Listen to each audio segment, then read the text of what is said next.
स्वागत है आपका आज की इस वीडियो में। बेसिकली आज हम जो इस वीडियो में करने वाले हैं वो बिज़नेस लॉ है। बिज़नेस लॉ का हम फर्स्ट चैप्टर कंप्लीट करेंगे। तो सबसे पहले बिज़नेस लॉ को समझने से पहले हमको लॉ का मतलब समझना होगा। सो हमारे पास क्वेश्चन अराइज होता है, what is law? No agreed definition of law. Sir John Sullivan defines law as the body of principle recognized and applied by the state in the administration of justice. Generally refers to a set of rules which govern society. Basically law है क्या? Law एक society को rules and regulation में बांधे रखता है। एक society को एक एडमिनिस्ट्रेटिव वे में अपना काम करवाने के लिए कौन जिम्मेवार होता है? लॉ जिम्मेवार होता है। ठीक है जी। सो बेसिकली बिजनेस लॉ क्या है? देखो, बिजनेस लॉ के नाम से ही पता लगता है कि किसी भी बिजनेस को रन आउट करने के लिए उसके लिए हमको एक रूल्स एंड रेगुलेशन चाहिए। जो रूल्स एंड रेगुलेशन कौन प्रोवाइड करता है? बिजनेस लॉ प्रोवाइड करता है। Business law is the rule which helps us to regulate and manage our business transaction and activity system. Business law क्या है? बिजनेस लॉ हमें हेल्प प्रोवाइड करता है रूल्स एंड रेगुलेशन और मैनेज करता है बिजनेस ट्रांजैक्शन को और उसकी एक्टिविटीज़ को एक सिस्टमैटिक वे में चलाने के लिए। It has direct relationship with trade, industry, commerce etcetera. ठीक है जी। ये इसका बिजनेस लॉ का एक डायरेक्ट रिलेशनशिप होता है ट्रेड के साथ, व्यापार के साथ, इंडस्ट्री के साथ और कॉमर्स के साथ। ठीक है जी।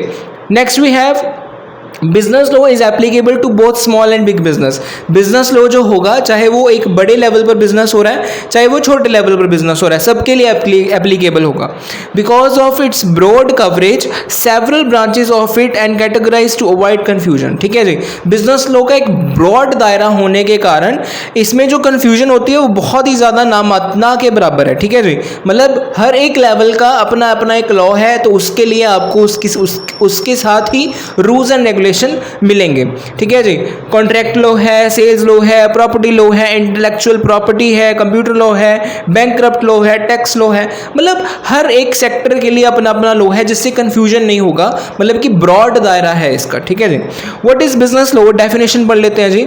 The enforceable rules of conduct that govern the actions of buyer and seller in market exchange. ठीक है जी। रूल्स एंड रेगुलेशन से बंधी हुई एक चीज जो क्या करती है? एक्शंस को रिप्रेजेंट करती है किसके? बायर्स के और सेलर के। ठीक है। अगर हम किसी के पास चीज़ खरीदने जाते हैं तो आपको अक्सर हमें कहा जाता है या हमें ये भी पता होता है कि हमें उससे पक्का बिल जरूर लेना है। तो what is this? This is law. ठीक है जी। ये एक लॉ है। ठीक है। अगर बाय चांस कुछ कल को उन्नी की हो जाती है तो आपके पास कोई सबूत हो उस चीज़ को कवर अप करने के लिए। ठीक है। सो इस बुक को हम कवर करने वाले हैं, बिजनेस लॉ को। ठीक है जी। बिजनेस लॉ का चैप्टर नंबर 1 हम स्टार्ट करने वाले हैं। सो आई थिंक आपको इंट्रोडक्शन समझ आ गया होगा बिजनेस लॉ क्या है, हम लॉ का मतलब क्या होता है। सो बिना किसी देरी के चलिए फिर शुरुआत करते हैं।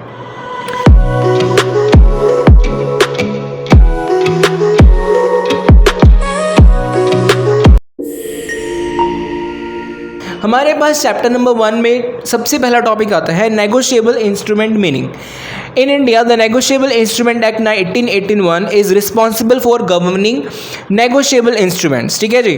This law defines this instruments and also deal with each type of them individually. ठीक है। ये जो लॉ है बना ही नेगोशिएबल इंस्ट्रूमेंट के लिए है और ये हर एक छोटे से छोटा दायरा कवर अप करता है। It governs the use of cheque, promissory notes, bills of exchange etcetera. अब ये चेक्स क्या होते हैं, प्रोमिसरी नोट क्या होता है, कुछ वर्ड्स तो बहुत फेमिलियर हैं और कुछ वर्ड्स आपके लिए नए होंगे। ठीक है। इन ये जो सारे हैं, चेक्स हैं, प्रोमिसरी नोट है, बिल्स ऑफ एक्सचेंज है, इन सब का मतलब हम चैप्टर नंबर 2 में पढ़ेंगे, ब्रीफ में एक्सप्लेनेशन करेंगे बिकॉज अपने आप में ये शॉर्ट क्वेश्चन है। There are other customary payment methods similar to negotiable instruments in India but this law does not cover them. ठीक है जी। और भी मेथड्स हैं बट इनके सिवा जो नेगोशिएबल इंस्ट्रूमेंट है वो उनको कवर अप नहीं करता। ठीक है जी। इसमें आपको क्या देखने को मिल जाएगा? चेक देखने को मिल जाएंगे, प्रोमिसरी नोट देखने को मिल जाएगा और बिल्स ऑफ एक्सचेंज देखने को मिल जाएगा। इंडिया में और भी है इसके अलावा जो एक्सचेंज का माध्यम है, बट नेगोशिएबल इंस्ट्रूमेंट लॉ की नज़र में यही जो है 3 वो क्या है? नेगोशिएबल इंस्ट्रूमेंट का पार्ट है। नेक्स्ट वी हैव, आपकी बुक में से मैंने मीनिंग लिया है। The word negotiable means transfer by delivery. अब नेगोशिएबल का क्या मतलब है? Transfer by delivery.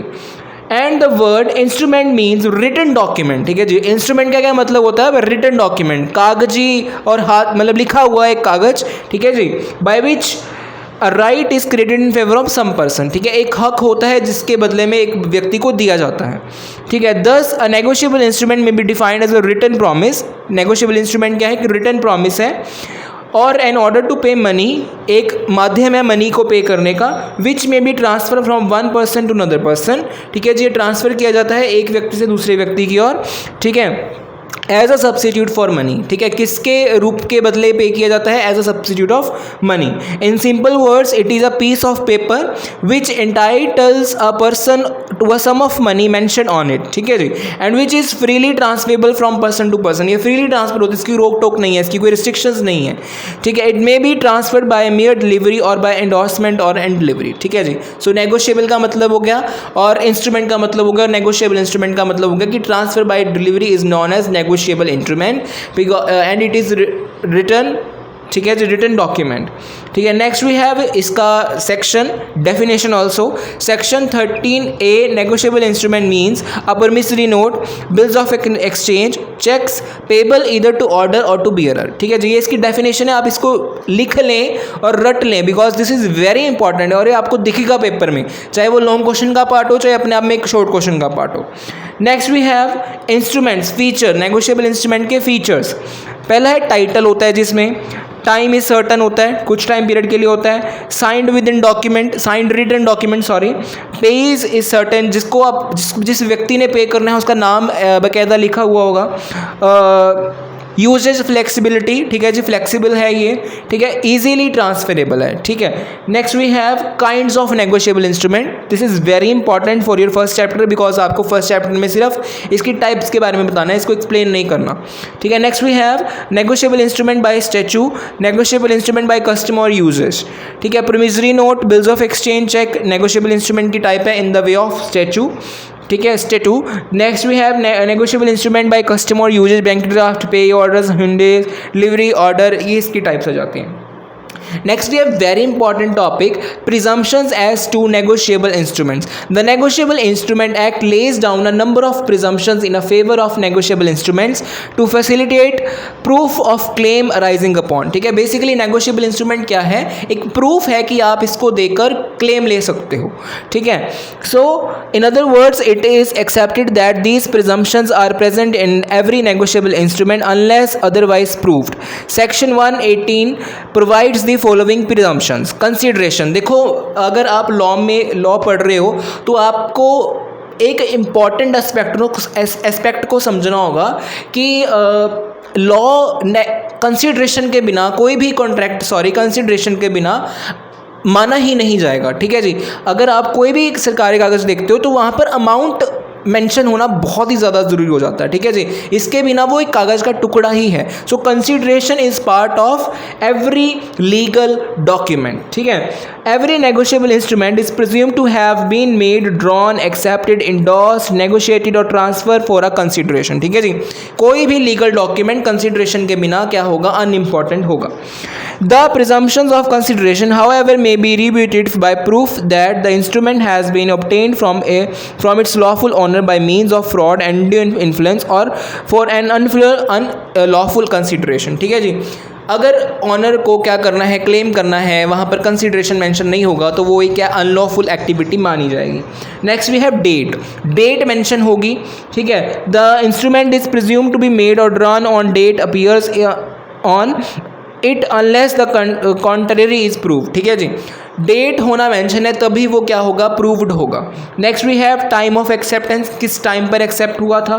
Order of endorsement, order कब पास हुआ था, ठीक है जी। टाइम ऑफ ट्रांसफ़र कब हुआ था। पोजेशन कब मिला था, बेसिकली स्टैंप लगी होनी चाहिए, लीगल स्टैंप लगी होनी चाहिए, ठीक है। होल्डर इन ड्यू केस, ठीक है। फॉर एन एग्जाम्पल मैंने किसी को एग्जाम्पल दे रहा हूँ, फॉर एग्जाम्पल मैंने किसी को बाइक खरीदनी है, ठीक है जी। अगर फॉर एग्जांपल मेरा नाम एक्स है, मैंने वाई बंदे को क्या दी, बाइक बेची, ठीक है। अब मैं वाई को जब मैंने लीगल डॉक्यूमेंट बनाना है तो मैंने वाई का नाम नहीं लिखना, उसका एक कह लीजिए गारंटी वाला पर्सन भी लिखना है कि बाय चांस अगर वो पे नहीं कर पाता है कोई भी अमाउंट तो जिसने गारंटी भरी है मैं उसको भी क्या कर सकूं, मतलब कि कैच कर सकूं, ठीक है जी। सो होल्डर इन ड्यू केस का मतलब ये होता है, ठीक है। सो तो ये तो था हमारा आज का टॉपिक, जिसमें हमने चैप्टर नंबर 1 को प्रॉपर दो से कवर किया है। आपको चैप्टर नंबर 1 में सिर्फ यही है, ठीक है। कुछ पोर्शन मैंने आपकी बुक का लिया है, कुछ पोर्शन मैंने बुक से मतलब आउट ऑफ सिलेबस उठाया है, ठीक है। सो जाते जाते मैं आपके लिए क्वेश्चन छोड़ने वाला हूँ। सो आपके लिए क्वेश्चन है, आप मेरे को कमेंट बॉक्स में बताना, what are quasi negotiable instruments. So with this question my friend, that's it for the video. I hope आपको वीडियो पसंद आया होगा। अगर पसंद आया है तो अपने फ्रेंड्स और अपने रिलेटिव्स को शेयर करना मत भूलिएगा। तब तक के लिए जय हिंद, जय भारत।